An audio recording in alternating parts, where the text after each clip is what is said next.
Last week आपने सुना था कि हमने अपनी कैपेसिटी को अगर नहीं बढ़ाया तो परमेश्वर की इच्छा होने के बावजूद भी आप लोगों की लाइफ में वो ब्लेसिंग जो है वो एंटर नहीं करती।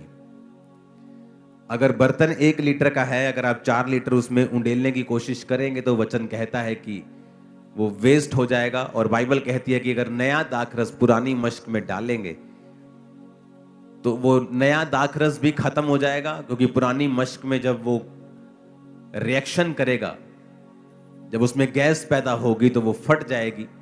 तो परमेश्वर ने कहा अगर नया दाखरस तुम्हें बचाना है तो नई मश्क में डालना होगा। और नई मश्कें चमड़े से बनी होती थी, और चमड़ा जब वो नया होता था तो लचकीला होता था। जब दाखरस डालते थे, जब उसमें गैस पैदा होती थी तो वो लचकीला होने के कारण फटता नहीं था और बच जाता था। तो परमेश्वर ने कहा था अगर तुम्हें नई ब्लेसिंग चाहिए तो मेक श्योर जो तुम्हारी मश्क है, तुम्हारा जीवन है, तुम्हारी लाइफ है, उस नई ब्लेसिंग के काबिल हो। प्रभु यीशु मसीह ने अपने चेलों को कहा कि जब तुम किसी के घर में जाना तो कहना तुम पर आशीष हो। अगर वो आशीष के काबिल हुआ तो वो आशीष उस पर टिकी रहेगी। अगर वो आशीष के काबिल नहीं हुआ तो वो आशीष तुम्हारे पास वापस आ जाएगी। इसका मतलब हमारा भी एक रोल है कि हम आशीष के काबिल बने, कि जब परमेश्वर का दास, परमेश्वर का आत्मा हमें आशीषित करे या हमारे ऊपर वचनों को डिक्लेयर करे, हमारे ऊपर प्रोफेटिक वचनों को डिक्लेयर करे, हमारे ऊपर प्रार्थना को डिक्लेयर करे, तो वो प्रार्थनाएं व्यर्थ ना हो, हम उसके काबिल हों। क्योंकि प्रभु यीशु मसीह ने कहा कि घर घर मत फिरना, एक जगह जाकर एक घर में टिकना और सब लोगों को अपने पास बुलाना, और जिस घर में जाना और कहना कि तुम्हारा कल्याण हो, तुम पर आशीष हो। अगर वो घर आशीष के काबिल नहीं है तो वो आशीष तुम्हारे पास वापस आ जाएगी। इसका मतलब कि ये दो तरह से आशीष मिलती है आपको। एक तो देने वाला आपको आशीषित करे, और दूसरा आप जो हैं आप उस आशीष के काबिल हों। आपने अपनी जमीन को तैयार किया हो, आपने अपने शरीर को, अपने जीवन को रेडी किया हो कि जब परमेश्वर का दास कुछ बोले या परमेश्वर का आत्मा कुछ आपके लिए बोले तो वो आपकी लाइफ में काम करे। क्योंकि मेरे चाहने पर भी मैं अगर 4 लीटर पानी आप पर डाल दूंगा और आपका बर्तन 1 लीटर का है, वो 3 लीटर वेस्ट हो जाएगा, और परमेश्वर नहीं चाहते उसकी आशीष जो है वो वेस्ट हो। इसीलिए ज्यादातर बाइबल में आप देखते हो कि जब भी किसी ने अपने स्पिरिचुअल सन को, कलीसिया को पौलुस ने लिखा या परमेश्वर के और दासों ने लिखा, तो उन्होंने ज्यादातर समय जो है आपकी कैरेक्टर बिल्डिंग के ऊपर लगाया है। जब पौलुस ने मिथियुस को लिख रहा था तो उसने सारा कुछ उसकी कैरेक्टर की, उसके चरित्र की बिल्डिंग कैसे हो उस पर लगाया है। क्योंकि परमेश्वर का दास ये जानता था कि अगर तुम्हारा जीवन इस काबिल होगा तो परमेश्वर की आशीष तुम पर आएगी भी और टिकेगी भी। अपने पड़ोसी को बोलो, परमेश्वर की आशीष तुम पर आएगी भी और टिकेगी भी। ऊंची आवाज में कहो अपने पड़ोसी को, और टिकेगी भी। आमीन। तो हमें ये मेक श्योर करना पड़ेगा कि परमेश्वर की आशीष हम पर आए और टिके। इसके लिए मुझे क्या करना पड़ेगा? मुझे अपने जीवन को चेक करना पड़ेगा, सेल्फ चेकिंग करनी पड़ेगी अपनी, कि क्या परमेश्वर की आशीष जब मुझ पे आएगी क्या वो टिकी रहेगी या वो चली जाएगी। 12 पॉइंट्स में आपसे बात करनी, 4 पॉइंट आपने सुन लिए थे। नम्रता और पश्चाताप, fellowship and serve each other, उदारपन और भलापन, फास्टिंग और सेल्फ डिनायल, ये आपने सुन लिया था। आज हम 5वें पॉइंट की बात करेंगे।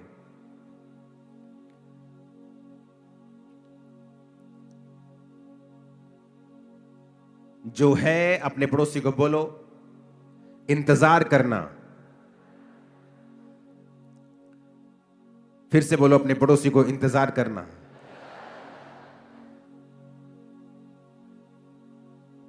भजन संहिता 46 उसकी 10 आयत को हम पढ़ेंगे। कहता, चुप हो जाओ और जान लो कि मैं ही परमेश्वर हूं। मैं जातियों में महान हूं, मैं पृथ्वी भर में महान हूं।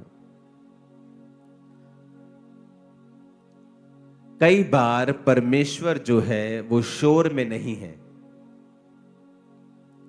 पर स्टिलनेस में है। बी स्टिल, ये ज्यादा पावरफुल वर्ड है, चुप हो जाओ से। स्टिल होता है कि आप बिल्कुल आप शांत हो गए हैं अंदर से।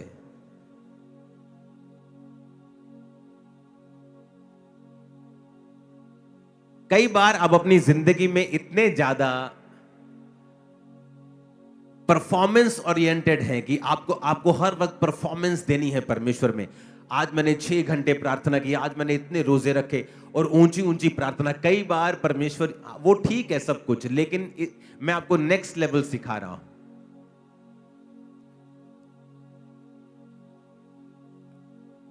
कई बार आपको कोई प्रॉब्लम हो गई, कोई घटना आपकी लाइफ में हो गई, इसको थोड़ा प्रीचिंग मोड पे करना, हल्का सा गूंज कम करना। समथिंग कुछ आपके साथ हुआ, कोई परीक्षा में आप गए, उस समय आप फास्टिंग करते हैं, प्रार्थना करते हैं। कई बार हम भूल जाते हैं स्टिल होना, चुप होना, और परमेश्वर के राइट मैसेज को अपनी स्पिरिट में लेना।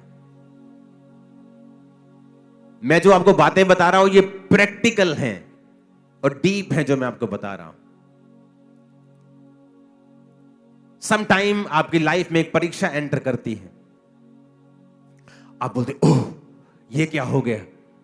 आप उसके लिए प्रार्थना करते हैं, आप उसके लिए दवाई खाते हैं, आप उसके लिए फाइनेंस का कुछ करते हैं, आप उसके लिए प्रार्थना करते हैं, उपवास करते हैं, आप बेचैन हो जाते हैं। सम टाइम आपको स्टिल होना होता है और आपको परमेश्वर से प्रार्थना करनी होती है कि मैं इस सिचुएशन में क्यों हूं। और कई बार आपकी प्रार्थना के शोर में परमेश्वर आपसे बात नहीं कर पाता, या जब आप, ये मैं स्पिरिचुअल बात कर रहा हूं, मैं आवाज की बात नहीं कर रहा हूं, मैं शोर की बात नहीं कर रहा हूं, मैं समथिंग आपको स्पिरिचुअल सिखा रहा हूं। आपको समझने के लिए भी आज 2 दिमाग लगेंगे। सम टाइम आपको बैठना होता है और स्टिल हो जाना होता है। आप ध्यान हटा दो, आपको कहां पेन हो रही है, कहां आपके फाइनेंशियल प्रॉब्लम है, कहां आपका पति, आपका बेटा आपको तंग कर रहा है। वो सारी बेचैनियां, वो सारी उधेड़ बुन, वो सारी बेचैनी, सारा हिलाने वाला सिस्टम, वो सब उनको त्याग कर आपको जस्ट प्रार्थना में स्टिल होकर बैठना होता है और जस्ट पवित्र आत्मा को कहना होता है कि आप मुझे इस सिचुएशन में क्या मैसेज देना चाहते हैं।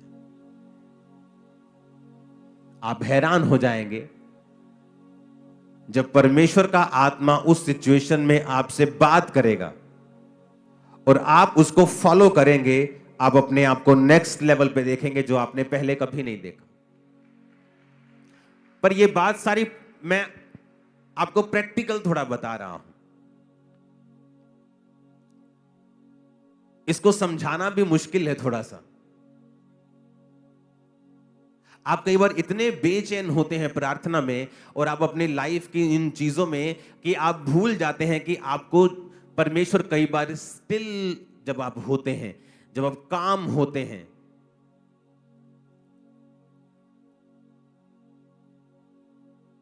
तो परमेश्वर कई बार आपसे बात करता है। फिर आपको राइट मैसेज पवित्र आत्मा देता है कि अब तुझे क्या करना है।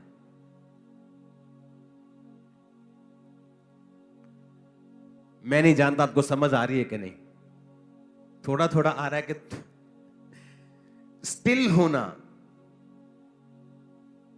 शांत होना, जो यहोवा की बाट जोते हैं वो नया बल प्राप्त करते जाएं। यशाया 40 उसकी 31 आयत। यहोवा की बाट जोहने का मतलब है कई बार आपको लगता है कि परमेश्वर लेट है और आप प्रार्थना कर रहे हैं, परमेश्वर तू जानता है मेरी उम्र 35 साल की हो गई, मैं अभी तक शादीशुदा नहीं हूं, देख सारी लड़कियों की शादी हो गई, परमेश्वर सारे मुंडिया का ब्याह हो गया, परमेश्वर मेरा कदों होएगा, परमेश्वर कदों तू। और कई बार हम इतने बेचैन हो उठते हैं कि हम भूल जाते हैं कि हमें स्टिल होना है और स्टिल होकर, शांत होकर वेट करनी है। शांति में हमें प्रार्थना करनी है, आप ऊंची या कम ऊंची जैसी भी करें, लेकिन आपका जो हार्ट है वो स्टिल होना चाहिए और ये आपकी कैपेसिटी को बढ़ा सकता है। आप स्टिल नहीं हो सकते जब तक आपको परमेश्वर के ऊपर भरोसा नहीं है, जब तक आपको उस पर एब्सोल्युटली आपको ट्रस्ट नहीं है परमेश्वर के ऊपर कि मेरी लाइफ में जो कुछ भी हो रहा है उसमें पूरा पूरा परमेश्वर मेरे साथ है। ये फाइनेंशियल ट्रबल, ये फिजिकल ट्रबल, ये सेहत की मुश्किल, इसमें मेरा परमेश्वर मेरे साथ है। जब आप स्टिल हो जाते हैं, जब आप शांत हो जाते हैं और जान लेते हैं कि वो परमेश्वर है, सडनली आपकी स्पिरिट में आपको राइट मैसेज मिलने शुरू होते हैं। आपकी कमियों के विषय में, आपको क्या करना है उसके विषय में, या ये क्यों होया उस विषय में, या आपको नेक्स्ट लेवल पे लेके जाने के लिए था उस विषय में। आपको हर विषय के ऊपर राइट मैसेज मिलना शुरू होता है स्पिरिट से, और वही आपको चाहिए होता है नेक्स्ट लेवल पे जाने के लिए। कितनों को अब समझ आ रहा है? वो जो मुश्किल है, उस मुश्किल में जो आप रिएक्ट करते हैं, वो रोकता है स्पिरिट के मैसेज को आपकी लाइफ के ऊपर। अपने पड़ोसी को बोलो, स्टिल होना, शांत होना और परमेश्वर का इंतजार करना। आमीन। जब आप शांत होते हैं स्पिरिट में, कई बार आप मुंह से शांत है लेकिन अंदर आपकी शांति नहीं है, अंदर आपके सवाल चल रहे हैं। अगर मैं क्रिश्चियन हूं तो मेरे साथ ऐसा क्यों हुआ? अगर मैं क्रिश्चियन हूं तो मेरे साथ ऐसा क्यों हुआ? अगर मैं क्रिश्चियन हूं तो ये क्यों नहीं हुआ? अगर मैं क्रिश्चियन हूं तो ये हुआ क्यों? अगर ये मैं क्रिश्चियन हूं तो ये अब तक क्यों नहीं हुआ? अगर मैं क्रिश्चियन हूं तो उसके साथ ऐसा क्यों नहीं हुआ? वो आपको, अगर आपके अंदर वो वाली शांति नहीं है तो ये मुश्किल है परमेश्वर का आपके हृदय से बात करना। और जब परमेश्वर आपके हृदय से बात करता है, वो मोमेंट होता है जब परमेश्वर आपको नेक्स्ट लेवल पे लेके जाता है। जब तक आपका हृदय परमेश्वर की बात को सुनने के लिए रेडी नहीं है, तैयार नहीं है, तब तक आप नेक्स्ट लेवल पे नहीं जा सकते, क्योंकि एक्चुअल में उसका वचन ही है जो आपको छुड़ाता है और आपकी कैपेसिटी को बढ़ाता है और आपको नेक्स्ट लेवल के पर लेके जाता है। अपने पड़ोसी को बोलो, शांत रहना और जान लेना कि वो ही परमेश्वर है। आमीन। छठा पॉइंट है प्रार्थना और उपवास। लेकिन मैं अब ये जो पॉइंट आपको बता रहा हूं, प्रार्थना वाला हृदय। अपने पड़ोसी को बोलो, छठा पॉइंट, प्रार्थना वाला हृदय। अब लोगों को क्या लगता होगा कि ये सिंपल पॉइंट है, क्योंकि हमें प्रार्थना करनी हम सबको पता है, लेकिन मैं उस प्रार्थना की बात नहीं कर रहा हूं जो हम रोज करते हैं। जब परमेश्वर ने ये वचन आपको दिया था कि मैं इनकी कैपेसिटी को बढ़ाना चाहता हूं और इन्हें पॉइंट्स में बता कि ये अपनी कैपेसिटी को किस तरह बढ़ा सकते हैं, तो जो ये प्रार्थना वाला हृदय जिसकी मैं बात करने वाला हूं, वो नहीं है जो आप समझ रहे हैं। ये उससे अलग लेवल का जो मैं आपको पॉइंट बता रहा हूं, एक नेक्स्ट लेवल बता रहा हूं और एक गहरी बात बता रहा हूं जो आप आज समझ पाएंगे, ये मुझे भरोसा है। इसके लिए हमें जाना पड़ेगा नहम्याह, उसका 1 अध्याय, उसकी 1 आयत से मैं पढ़ूंगा। हकल्या के पुत्र नहम्याह के वचन, 20वें वर्ष में किस्लेव नामक महीने में, जब मैं शूशन नामक राजगढ़ में रहता था, तब हनानी नाम का मेरा एक भाई और यहूदा से आए हुए कई पुरुष मेरे पास आए, और तब मैंने उनसे बचे हुए यहूदियों के विषय में जो बंधुआई से छूट गए थे और यरूशलेम के विषय में पूछा। उन्होंने मुझसे कहा, जो बचे हुए लोग बंधुआई से छूटकर उस प्रांत में रहते हैं वो बड़ी दुर्दशा में पड़े हैं, उनकी निंदा होती है, क्योंकि यरूशलेम की शहरपनाह टूटी हुई और उसके फाटक जले हुए हैं। ये बातें सुनते ही बैठकर मैं रोने लगा और कितने दिन तक विलाप करता रहा और स्वर्ग के परमेश्वर के सम्मुख उपवास करता और ये कहकर प्रार्थना करता रहा, हे स्वर्ग के परमेश्वर यहोवा, हे महान और भय योग्य ईश्वर, तू जो अपने प्रेम रखने वालों और आज्ञा मानने वालों के विषय अपनी वाचा पालता और उन पर करुणा करता है। इस पर भी हम आएंगे, ये भी आज का एक पॉइंट है, लेकिन उससे पहले मैं एक आपको बात बताना चाहता हूं। अब यहां पर नहम्याह के पास कुछ भाई लोग आते हैं और वो बताते हैं कि यरूशलेम की जो शहर पनाह है, जो 4 दीवारी है, वो टूटी हुई है, उसके फाटक जले हुए हैं और जो लोग उनमें रहते हैं उनकी निंदा होती है। क्योंकि वो एक टूटे हुए शहर में रह रहे हैं, एक सड़े हुए शहर में रह रहे हैं जिसकी महिमा नहीं है, जो परमेश्वर का था, लेकिन उस पाप के कारण जो लोगों ने किया, और इजराइल के लास्ट राजा ने जितने पाप किए किसी ने भी नहीं किए होंगे, और उसकी वजह से परमेश्वर ने उस भवन को, उस शहर को फुकवा कर उसकी महिमा को मिट्टी में मिलाकर अपने लोगों को बंधुआई में भेज दिया। और जब परमेश्वर ने फिर से अपने वायदे को पूरा किया कि बंधुआई में जाने के बाद मैं फिर से थोड़े हुए लोगों को बचा के लेके आऊंगा, और परमेश्वर उनको वापस बंधुआई से बचा के लेके आया। और जब परमेश्वर उनको लेके आया तो उन लोगों के विषय में नेहेमिया ने पूछा कि वो लोग कैसे हैं, और उन्होंने कहा कि उनकी हालत बहुत बुरी है, वो दुर्दशा में है, शहर जला हुआ है, फाटक जले हुए हैं, शहरपना टूटी हुई है, उनकी निंदा रोज होती है, लोग उन्हें तुच्छ समझते हैं, कखदा भी नहीं समझते उन्होंने। और वचन कहता है कि वो परमेश्वर के सम्मुख गया और प्रार्थना करता रहा। उसके बाद 2 बाब की 1 आयत को फिर मैं पढ़ूंगा। लिखा, अर्थक्षेत्र राजा के 20वें वर्ष के निसान नामक महीने में जब उसके सामने दाख मधु था, तब मैं दाख मधु उठाकर मैंने राजा को दिया। इससे पहले मैं उसके सामने उदास कभी ना हुआ था। तब राजा ने मुझसे पूछा, तू रोगी नहीं है, तेरा मुंह क्यों उतरा है? ये मन की ही उदासी होगी। तब मैं अत्यंत डर गया। मैंने राजा से कहा, राजा सदैव जीवित रहे, जब तक वह नगर जिसमें मेरे पुरखाओं की कब्रें हैं उजाड़ पड़ा है और उसके फाटक जले हुए हैं, तो मेरा मुंह क्यों ना उतरे? राजा ने मुझसे पूछा, तो फिर तू क्या मांगता है? तब मैंने स्वर्ग के परमेश्वर से प्रार्थना करके राजा से कहा। अब ध्यान से समझना मेरी बात। मैंने 2 तरह के क्रिश्चियंस देखे हैं अपनी लाइफ में। एक है वो प्रार्थना करते हैं, जब वो प्रार्थना में बैठते हैं ऊंची ऊंची प्रार्थना करते हैं, अच्छी प्रार्थना करते हैं, गुड प्रार्थना करते हैं। और एक दूसरी तरह के क्रिश्चियंस हैं जो प्रार्थना भी करते हैं, लेकिन उनका जो हृदय है, उनका जो हार्ट है, वो एवरी टाइम प्रार्थना के मोड में रहता है। अब जब यहां पर राजा के सामने वो उदास था और राजा ने पूछा, तू उदास क्यों है? ये तो तेरे मन की ही उदासी होगी। उसने कहा, मेरे शहर की कब्रें उजाड़ पड़ी हैं, वो टूटा हुआ है, मेरा मुंह इसलिए उतरा है।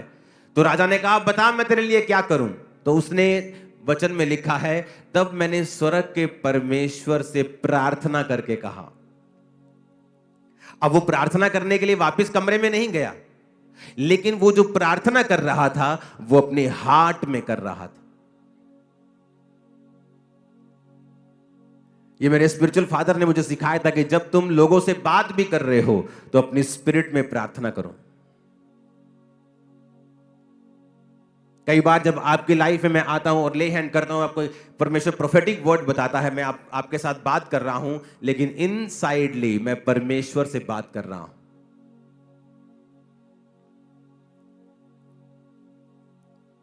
एक पास्टर जिसकी सेवकाई से डॉक्यूमेंटेड मुर्दे चंगे हुए और जी उठे, उसको जब किसी ने पूछा आप कितनी प्रार्थना करते हैं, उसने कहा मैं हर वक्त प्रार्थना करता हूं।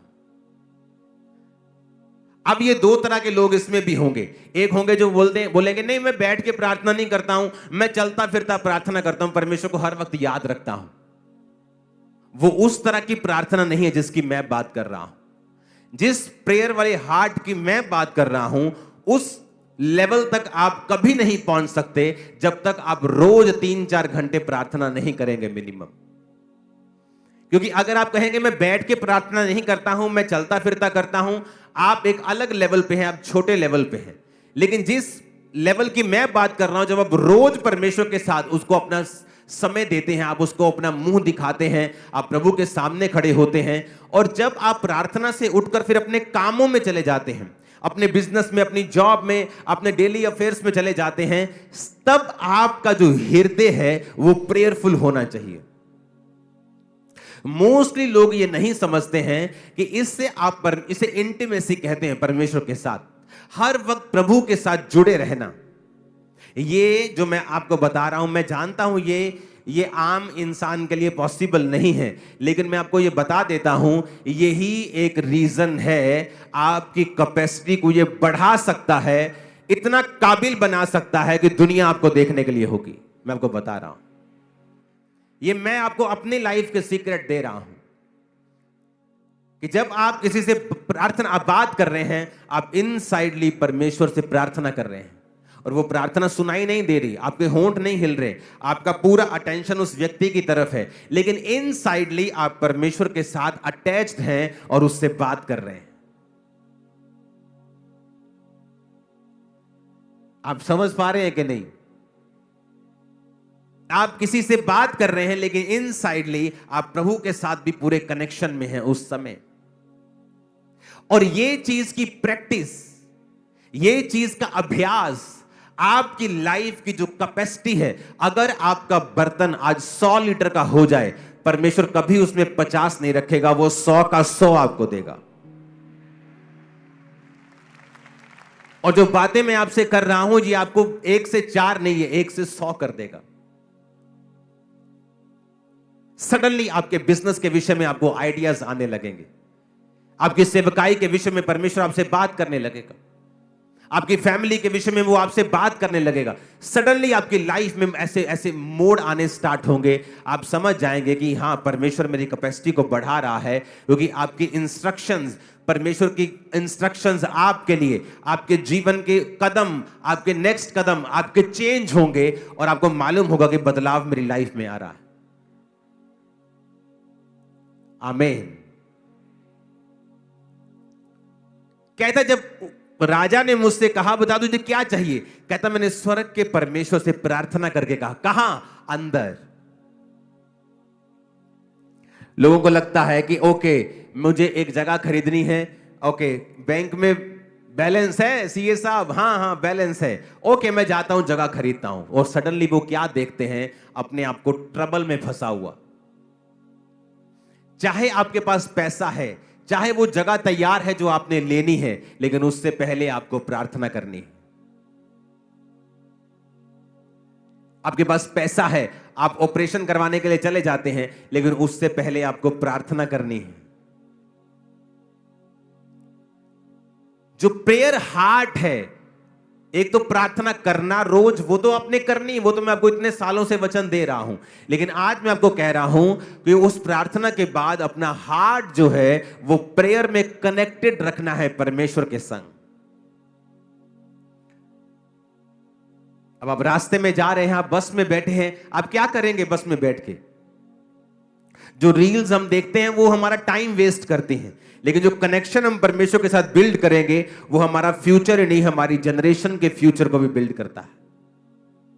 अब क्या देखना है? रील्स देखना है कि हमें अंदर से कनेक्टेड रहना है परमेश्वर के संग? जो प्रार्थना वाला हृदय जिसकी मैं बात कर रहा हूं, वो जब आप उस लेवल पे आ जाते हैं, आप परमेश्वर से, आपको ये जोर नहीं लगता, आपको ऐसा, कई लोगों को लगेगा ये पागलपन हो सकता है, या ये ज्यादा ही कुछ ओवर नहीं हो गया?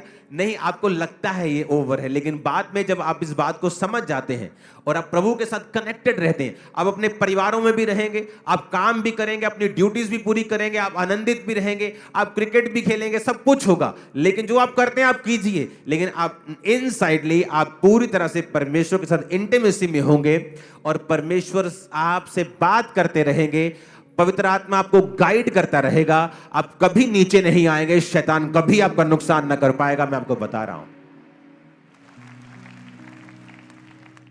और ये पॉसिबल है, ये पॉसिबल है कैसे? वचन के साथ कनेक्टेड रह के। अब यहां पर जब वो प्रार्थना करता है तो क्या कहता है? प्रभु तेरे वचन में लिखा है, कहता मैं उपवास करता रहा और प्रार्थना करता रहा कि वो जो हमने पाप किया था, हमने बुराइयां की थी, जो ज्ञाएं विधियां नियम तूने मूसा को दिए थे हमने नहीं माने, हम अपनी ही गलती की वजह से इस बंधुआई में पड़े हैं। उसने वचन के साथ परमेश्वर के साथ प्रार्थना की।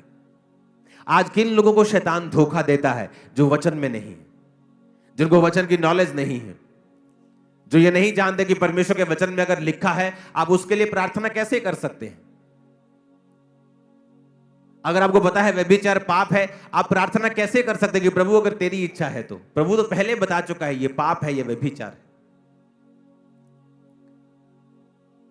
और जब हम वचन के साथ अटैच नहीं रहते हैं, हम बाइबल के साथ जुड़े नहीं रहते हैं, तब शैतान के पास मौका होता है हमें मिसगाइड करने का और हमारी लाइफ में से उन ब्लेसिंग्स को खत्म करने का और हमें गलत रास्ते में लेके जाने का। और उसके बाद जब गलत रास्ते में जाते हैं तो वचन कहता है उसका परिणाम नाग दोना सा कड़वा है। क्या कोई हो सकता है कि छाती पर अंगारे रख ले और उसको जले ना? फिर वो परिणाम होगा ही होगा, इसमें कोई शक नहीं।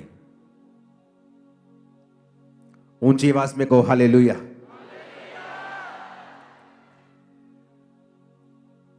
इसीलिए स्टिल रहना, शांत रहना, अपने स्पिरिट को अंदर से शांत रखना और अपना ध्यान परमेश्वर की ओर लगाना। और दूसरा, प्रार्थना वाली स्पिरिट और हृदय रखना।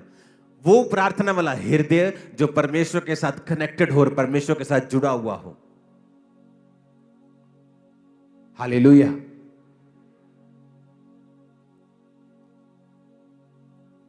जब आप परमेश्वर के साथ कनेक्टेड होते हैं, फिर आपको फेसबुक से डाटा लेकर प्रोफेसी करने की जरूरत नहीं पड़ेगी। आपको लोगों को मूर्ख बनाने की जरूरत नहीं पड़ेगी। उसके बाद आप फिर परमेश्वर का दंड लें, ऐसी नौबत नहीं आएगी। आप किसी के सामने बैठे हैं और आप जब उनसे बात कर रहे हैं, आप अंदर परमेश्वर के साथ कनेक्टेड हैं और आप अंदर परमेश्वर से पूछ रहे हैं कि परमेश्वर इस व्यक्ति के बारे में मेरे ऊपर जानकारी तू शेयर कर, जाहिर कर। आप अंदर से प्रार्थना कर रहे हैं और आप उनकी बात भी सुन रहे हैं और सडनली परमेश्वर का आत्मा आपसे बात करता है। मैं उस इंटीमेसी की बात कर रहा हूं जो आप सड़क पे चल रहे हैं और अंदर से आप परमेश्वर के साथ कनेक्टेड हैं। आप प्लेन में हैं और प्रभु के साथ कनेक्टेड हैं। आप सिर्फ उस समय कनेक्टेड नहीं है जिस समय आप प्रार्थना कर रहे हैं, और प्रार्थना करने के बाद फिर आप पूरी तरह से वही कर रहे हैं जो संसार कर रहा है। मैं उस तरह की बात नहीं कर रहा हूं। मैं आपको जो वचन दे रहा हूं, ये आपके बर्तनों को, आपकी कैपेसिटी को इतना बड़ा कर देगा कि आप उस लेवल पर रह ही नहीं सकते। आपको नेक्स्ट लेवल पे जाना ही जाना है, इसी साल जाना है। आमीन। कनेक्शन परमेश्वर के साथ, इंटीमेसी को रखना अपने अंदर से।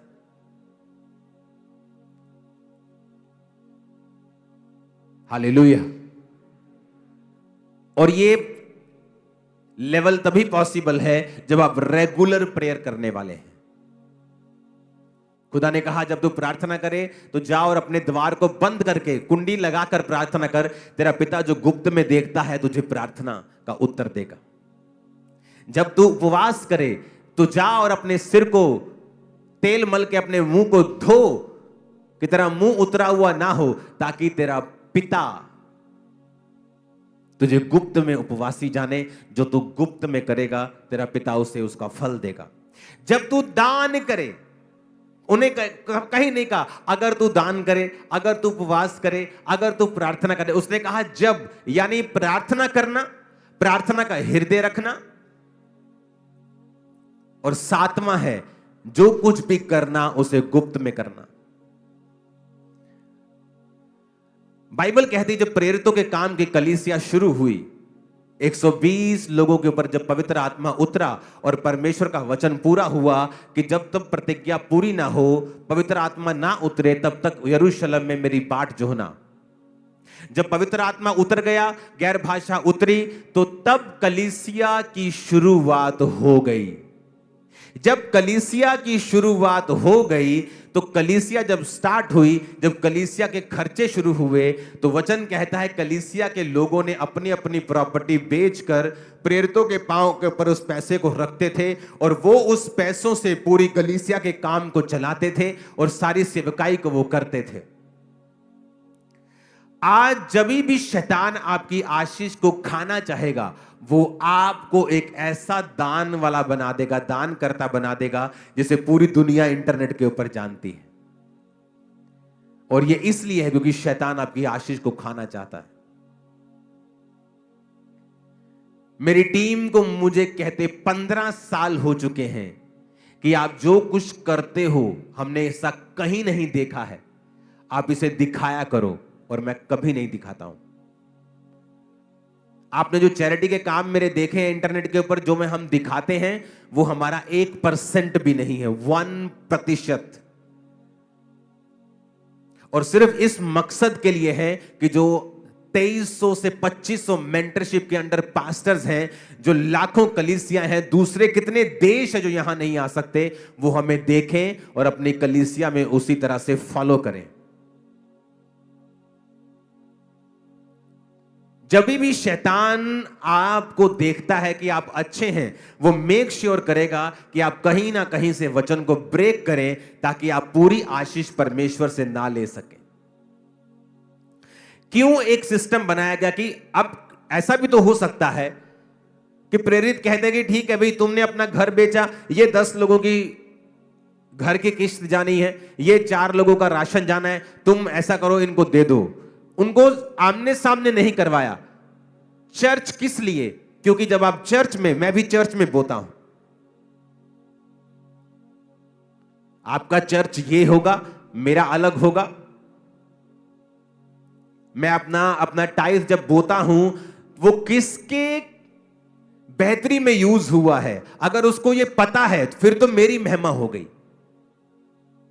पर जब आप चर्च में बोते हैं, आपको नहीं पता आज आपका टाइट किसी वीडियो के लिए जा रहा है, क्योंकि आप जानते हो इस चर्च में आप जब बोते हो तो मैं तनख्वाह में नहीं हूं, आपका पैसा मेरे पास नहीं आता है। आपकी ऑफरिंग को देखे मुझे सालों हो गए हैं, सालों, ईयर्स।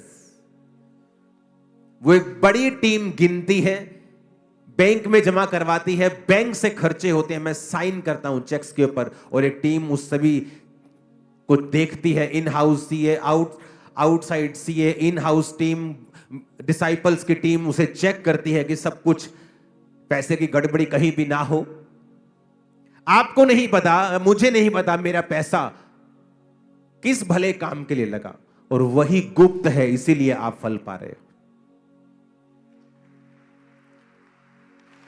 लेकिन जब आप इंटरनेट पे चले जाते हो और आप अपनी सारी जो भी आप करते हो उसे इंटरनेट पे डालते हो, क्या करता है शैतान? अगर वो देखता है कि एक विश्वासी अमीर है, वो ये कोशिश करेगा कि उसको बोले कि तू अपनी चैरिटी कर, तू खुद इंटरनेट के ऊपर आ, ताकि लोग, क्योंकि जब लोग ऐसा काम करते हैं तो आपको गुड फील होता है।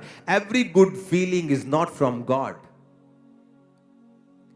और आपको लगता है कि लोग आपको अप्रिशिएट कर रहे हैं, लोग आपको अच्छा कह रहे हैं। नो, ये बिब्लिकल नहीं है।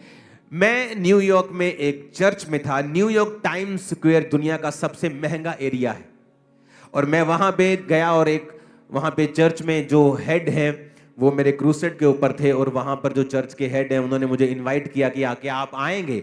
मैंने कहा मैं क्यों नहीं आऊंगा, वो पिक्चर्स हैं हमारे पास वो चर्च की, अगर वो जाती हैं स्विचर्स पे तो भेजना आप।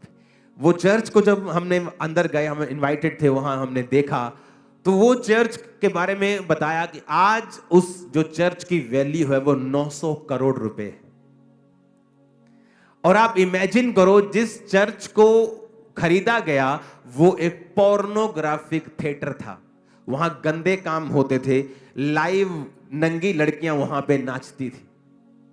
और एक यहूदी बिजनेसमैन आया और उसने कहा मैं ये थिएटर को खरीदना चाहता हूं, और उस थिएटर को उसने करोड़ों नहीं खरब अरबों में खरीदा, एक चर्च को दान दिया, और सब गंदा काम एक दिन में बंद करवा दिया। और सुनो मेरी बात, आज तक उसकी फोटो नहीं पता कि वो व्यक्ति कौन है, वो कौन है। उस पास्टर ने मुझे बताया कि थोड़े दिन पहले यहां पे लोग आए थे और उन्होंने इस चर्च की वैल्यू को बताया कि हम आपको 800-900 करोड़ रुपए देने के लिए तैयार हैं। 900 करोड़, आप इस चर्च को छोड़ दो। जब वो चर्च थिएटर से चर्च में कन्वर्टेड हुई तो वहां पर फिर लॉ बना दिया गया कि अब कोई भी चर्च नहीं बनेगी थिएटर से। वो इतना बड़ा मुद्दा वहां पे बन गया था।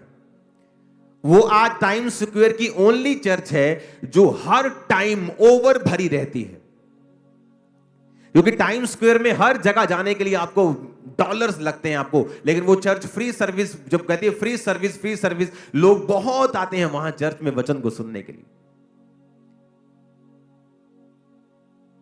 कितने मेरी बात को समझ रहे हैं? और आज तक उसका डोनर कौन है किसी को पता नहीं। कहीं उसकी फोटो नहीं लगी। लेकिन हमें चाहिए होता है अगर हमने 50,000 रुपए दिया, पत्थर पे नाम लिख के हमारा चर्च में लग जाए।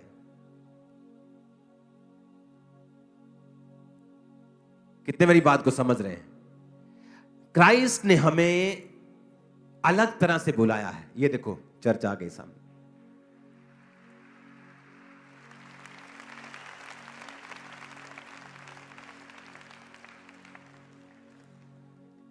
क्या सुंदर चर्च है, देखा आपने?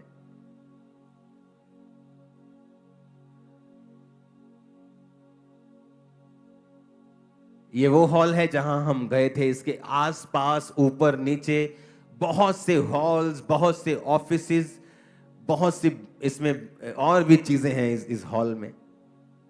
वेरी ब्यूटीफुल, बहुत शानदार, जबरदस्त।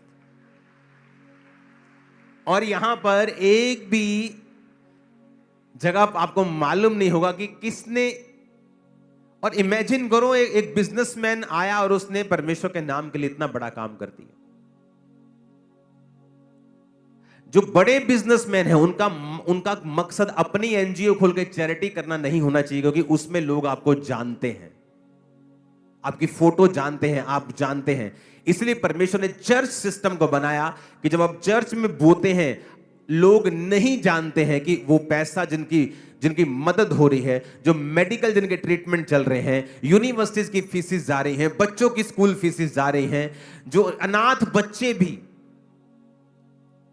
मैंने गोद लिए हुए, आपको शायद नहीं मालूम होगा, वो भी आप जब बोते हैं उन्हीं पैसों से उनकी सेवा हो रही है। तो जब आप बोते हैं तो वो एक सीक्रेट मिशन बन जाता है। इसलिए परमेश्वर ने चर्च व्यवस्था शुरू की कि हर एक व्यक्ति चर्च में पैसों को लाता था और चर्च में एक कमेटी बना के उन सभी पैसों को लोगों की बेहतरी के लिए काम कर दिया जाता था। तो आज इस चीज से बच के रहना है। अगर आप फाइनेंशियली ब्लेस्ड हैं, मेक श्योर कि चर्च के बड़े से बड़े कामों के लिए आप आगे होने चाहिए। यह है परमेश्वर का एक्चुअल प्लान आप लोगों के लिए। यह है परमेश्वर का मास्टर प्लान आप लोगों के लिए। अगले महीने झारखंड में क्रूसेड है, बहुत बड़ा। तो जब क्रूसेड टीम मेरे पास है तो मैंने उनको बताया कि मैं इंडिया में मुझे 1000 इनविटेशंस हैं क्रूसेड्स के, 1000 से भी ज्यादा ही होंगे। लेकिन जब मैं नाम लेना चाहता हूं उन क्रूसेड्स का। जब मैं क्रूसेड पे गया तो लोगों की टिकटें बिकी। वहां पे जो फ्रंट पे बैठना चाहते हैं चेयर्स के ऊपर, उनकी टिकटें बिकी। और मैंने उस चीज का विरोध किया कि अगर आपने मुझे बुलाना है तो आप मुझे बेच नहीं सकते, आप गॉस्पेल को बेच नहीं सकते। इसलिए मैं हमेशा बहुत कम मैंने डेट्स दी हैं इंडिया की दूसरी स्टेट्स की क्रूसेड्स के लिए। लेकिन जब झारखंड की टीम आई तो मैंने उन्हें बताया कि मैं इस चीज से डरता हूं और इस चीज से मुझे घिन आती है कि जब ये चीजें होती हैं। तो मैंने कहा मैं एक सिस्टम बनाऊंगा कि झारखंड के लिए एक नंबर को हम लॉन्च करेंगे, आज नहीं फिर कभी, या आज भी हम दे सकते हैं वो नंबर अगर आपके पास है तो। सिर्फ नंबर, क्रूसेड की डेट्स नहीं देनी है, वो मैं आपको 1-2 हफ्ते में बता दूंगा। तो इसके लिए हमने एक नंबर बनाया कि इस नंबर पे जो लोग क्रूसेड्स के लिए बोना चाहते हैं, चाहे वो झारखंड के हों, चर्चिस वहां पे कोई भी कलेक्शन अब नहीं कर पाएंगे। उससे क्या होता है कि जो चर्च करवा रही है, मान लो वो तो अच्छी है, लेकिन गलत नाम के ऊपर भी गलत लोग भी पैसा इकट्ठा करना शुरू कर देते। पापा आ रहे हैं, प्रभु का दास आ रहा है, आप पैसा दो पैसा दो, तो मैसेज आने स्टार्ट हो जाते हैं कि आपके नाम से लोग पैसा इकट्ठा कर रहे हैं। तो मैंने एक सिस्टम बना दिया कि चर्च का, अगर खामरा चर्च का क्रूसेड है तो ये बात समझ ली जाए कि कभी भी इसके लिए कलेक्शन नहीं होगी। जिसने बोना है ये एक ही नंबर आपको दे दिया जाएगा। इस नंबर पे कॉल करो कि मुझे इस क्रूसेड के लिए बोना है, मुझे पार्टनर बनना है। और उसी दिन जब आप क्रूसेड होता है आपसे मिल लिया जाता है 1-1 मिनट के लिए। और बस हमें पता होता है कि ये 15 लोगों ने 1-1 लाख बोया, बाकी खर्चा ऑफरिंग से किया, बाकी खर्चा इससे किया। मुझे कोई फीस नहीं चाहिए कि मैं झारखंड में जाऊंगा, मेरी टीम बसों का खर्चा, फ्लाइट्स का खर्चा, होटल का, मुझे कुछ नहीं चाहिए। मुझे ये चाहिए कि सारा कुछ क्लीन हो, नीट हो, कोई पैसा कोई किसी से खाया ना जाए, किसी के साथ कोई हेराफेरी ना हो। तो ये नंबर मैंने बना दिया, सिस्टम बना दिया। अब जहां भी इंडिया में क्रूसेड होगा, आप इस बात को समझ लेना कि उसके लिए कहीं भी कलेक्शन, चर्च से कलेक्शन नहीं होगी। जिसने कुछ भी देना है, पार्टनर बनना है, वो इस नंबर पे कॉल करे। सारी दुनिया को पता होगा कि हाँ भाई इन लोगों ने बोया है, इसमें कोई भी हेरा फेरी का चांस खत्म हो गया, जीरो हो गया। खुदा ने रास्ते खोल दिए हैं। मुझे हमेशा से आदत है प्रोटोकॉल बना के चलने की। फिर वो जो प्रोटोकॉल परमेश्वर मुझे देता है वो लाइफ टाइम चलता है और उसमें कभी गड़बड़ नहीं होती। तो ये प्रोटोकॉल अब बन चुका है कि इस नंबर पे आप कॉल करो, बताओ कि मैं झारखंड क्रूसेड में पार्टनर बनना चाहता हूं, मैं उसमें बोना चाहता हूं, क्योंकि वहां खर्चा लाखों में होगा। क्रूसेड की डेट फाइनल हो चुकी है, मार्च में फाइनल हो चुकी है। आपको मैं बता दूंगा जब समय आएगा, राइट टाइम आएगा, मैं आपको उसको बता दूंगा। तो ये नंबर नोट करके जब भी क्रूसेड होगा आपको ये नंबर पे कॉल करनी है कि मैं इस क्रूसेड के लिए जो मेरे एरिया में हो रहा है, अब पठानकोट में होगा या फिरोजपुर में होगा, यहां होगा, ईस्ट में होगा, जहां जहां भी क्रूसेड्स होंगे, तो ये नंबर होगा। इसी नंबर पे आप पार्टनर बनेंगे। सबको पता होगा कि हाँ भी इसने इसी नंबर पे बोया है, कोई और कलेक्शन जो है नहीं है। इस नंबर के अलावा आपने कहीं और कलेक्शन में हिस्सा दिया है तो वो चर्च का हिस्सा नहीं है, ताकि कोई भी व्यक्ति चर्च के नाम पर किसी से धोखाधड़ी ना कर सके। जितनी ताकत है तारीफ कर दो खुदावंद, हालेलुया। तो अब हमें यह बात रखना है कि क्यों परमेश्वर कहता है प्रार्थना करो तो कुंडी लगाओ और गुप्त में करो। अगर तुमने रोजा रखना है तो ये नहीं तुम्हारी शक्ल बनी हुई हो, तुमने गंदे कपड़े डाले हुए, टाट डाल के तुम ऐसे झुक के चलो और लोगों को बताओ आज मेरे भाई ने रोजा रखा है। परमेश्वर कहता है रोजा रखो तो बाल अपने स्ट्रेट करो, जरा तेल लगाओ और थोड़ा मुंह पे तेल करके थोड़ा धो के पूरा साफ सफाई करके रखो कि तुम उज्जवल लगो लोगों में, ऐसा न लगे कि तुमने रोजा रखा है। तेरा पिता जो गुप्त में देखेगा तुझे उपवासी मानेगा और तुझे फल देगा। जब तू दान करे, तेरे दाहिने हाथ को पता हो, बाहिने को ना पता हो, तेरा दाहिना करे बाहिने को ना पता लगे, बाहिना करे दाहिने को ना पता लगे। जब तू दान करे तेरा दान भी गुप्त में हो। हालेलुया। अगर आप उन लोगों की हिस्ट्री देखेंगे जिन लोगों ने ओपनली आकर और बताया है कि मैं दानी हूं, मैं दानी हूं, आप देखेंगे उनकी रेपुटेशन एक समय में आकर बहुत खराब हो जाती है। उसका उनको कोई फायदा नहीं होता है। आपका दान गुप्त होना चाहिए। यही सिस्टम है। अगर हम अपने आप को कैपेसिटी में बढ़ते हुए देखना चाहते हैं तो जो विजन, जो दर्शन परमेश्वर देता है वो हमेशा कलीसिया को देता है। हालेलुया। परमेश्वर जो है वो मैनेजमेंट का परमेश्वर है। वो अगर आप मैनेजमेंट से बाहर जाएंगे वो आपके संग कभी काम नहीं करता। वो परमेश्वर ऑर्डर का परमेश्वर है। आप कभी बाइबल में बताओ जब परमेश्वर ने मूसा को भेजा कि किसी विश्वासी से परमेश्वर ने बात की हो और मूसा से ना की हो? कभी नहीं। परमेश्वर का एक ऑर्डर था, ठीक है मैं मूसा को ठहराता हूं, मैं मूसा से बात करूंगा, मूसा तुमसे बात करेगा, ये मेरा ऑर्डर है। उस ऑर्डर के बाहर जब भी आप जाएंगे आपको हमेशा निराशा मिलेगी।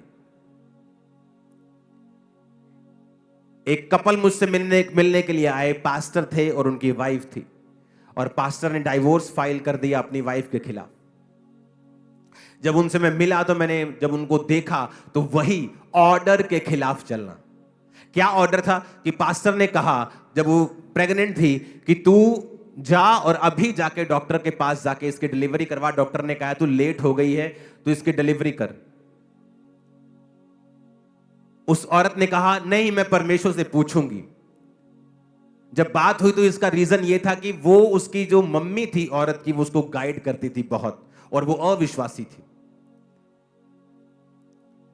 तो उसने कहा प्रभु से मैं पूछूंगी। और जब उनके बेटा नहीं था, बेटियां ही थी, जब वो लेट हो गई औरत, तो वो जो बेबी बॉय था पेट में वो मर गया, उसकी डेथ हो गई।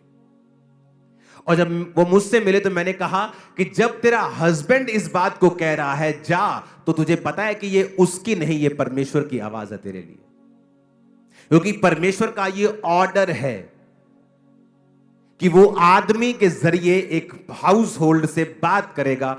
औरत को जो आदमी ने बनाया है वो कभी मेंटेन नहीं कर सकता, औरत उसको मेंटेन करके रखती है।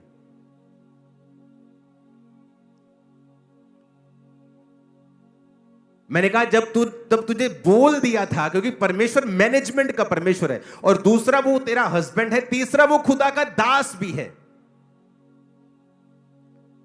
और जब वहां पे चीज ब्रेक हुई तो शैतान ने काम किया। तब मैंने उन्हें काउंसल करके भेजा, और मैं आशा करता हूं वो एक हो गए होंगे, जल्दी गवाही के लिए आएंगे। आमीन। शैतान चाहता है कि आप कहीं ना कहीं आप मैनेजमेंट के खिलाफ हो जाएं। मूसा ने एक औरत से शादी की और लोग उसके खिलाफ हो गए, क्योंकि वो वचन के खिलाफ था, या दूसरी जाति की वो थी, या कुछ रीजन इसका हो सकता है। परमेश्वर ने कहा अगर मूसा ने गलती की, तुम्हें किसने ठहराया कि तुम मूसा की इंसल्ट करो, और मरियम कोड़ी हो गई। तब उनको समझ आया कि जो परमेश्वर ने ठहराया है आप उसका विरोध नहीं कर सकते, क्योंकि ये उसके मैनेजमेंट का, उसके सिस्टम का विरोध होगा। जब भी परमेश्वर आपको ब्लेस करता है वो आपको मैनेजमेंट के नीचे रखता है। बहुत से लोग हैं पुराने समय में जो मैनेजमेंट के खिलाफ चले और आज अपनी जिंदगी में फेलियर बन के बैठे हैं, कहीं नहीं पहुंचे। उनके बाद के आए बच्चे उनसे कहीं अधिक ब्लेस्ड हैं, कहीं अधिक अनॉइंटेड हैं। वो काबिल भी थे, समझते भी थे, लेकिन इसका मतलब यह नहीं है कि आप काबिल हैं तो आप बुद्धि वाले हैं तो आप परमेश्वर की ठहराई चीजों के खिलाफ चल पाएंगे। हालेलुया। हमें यह समझना होगा कि परमेश्वर ने एक मैनेजमेंट को ठहराया है, एक चर्च ठहराया है, और वो चर्च जो गॉस्पल सेविंग में है, जो सोल सेविंग में है, गॉस्पल गिविंग में है, जो काम कर रहा है, जो हर तरह की चैरिटी कर रहा है, हमें उस मैनेजमेंट के नीचे रहना है। पैसे के मामले में, सेवा के मामले में, प्रार्थना के मामले में, उपवास के मामले में, हर तरह से। और जैसे ही आप ये करना शुरू करेंगे आपकी कैपेसिटी को वो बढ़ाएगा। एक ऐसा आइडिया आपके दिमाग में आएगा जो पहले कभी ना आया होगा। आमीन। ऊंचे वाला चाहिए चर्च। आई थिंक इस वचन को आपको दोबारा सुनना चाहिए एक बार घर जाके, क्योंकि ये वाकई परमेश्वर की ओर से है, और आप अपनी लाइफ में अपनी कैपेसिटी को बढ़ा हुआ देखेंगे। जो मैं आपको दे रहा हूं ये परफेक्ट वर्ड है। अगर आप इसे फॉलो करेंगे तो बिना रिजल्ट के आप नहीं रह पाएंगे। आमीन। एक दिन एक पास्टर मुझसे मिलने के लिए आए दूर जगहों से, और जब मैंने उनको सारी चर्च की चीजें दिखाई, इधर उधर जो पूरी तरह से हम फैले हुए थे, तो दिखाया, और प्रेयर माउंटेन, उसने कहा मैंने आपकी लाइफ में रिलैक्सेशन देखी है, इतना काम करने के बावजूद भी ये बहुत इम्पॉसिबल चीज मैं देख रहा हूं कि कहीं क्रूसेड्स हो रहे हैं, कभी मीटिंग्स होने की, फॉरेन क्रूसेड्स हो रहे हैं, सब जगहों पे बात चल रही है, कंस्ट्रक्शंस हो रही हैं, काम हो रहे हैं, गॉस्पल हो रही है, सुसमाचार रोज 500-700 लोग रोज जा रहे हैं, लाखों लोगों को सुसमाचार दे रहे हैं, मीडिया के जरिए काम। लेकिन आप रिलैक्स कितने हैं? और मैं एक्टिंग नहीं कर रहा हूं, मैंने कहा मैं ऐसा ही हूं, अब मैं ऐसा हो गया हूं। आपकी कैपेसिटी को परमेश्वर बढ़ाते हैं जब आप ये वर्ड फॉलो करते हैं। आमीन।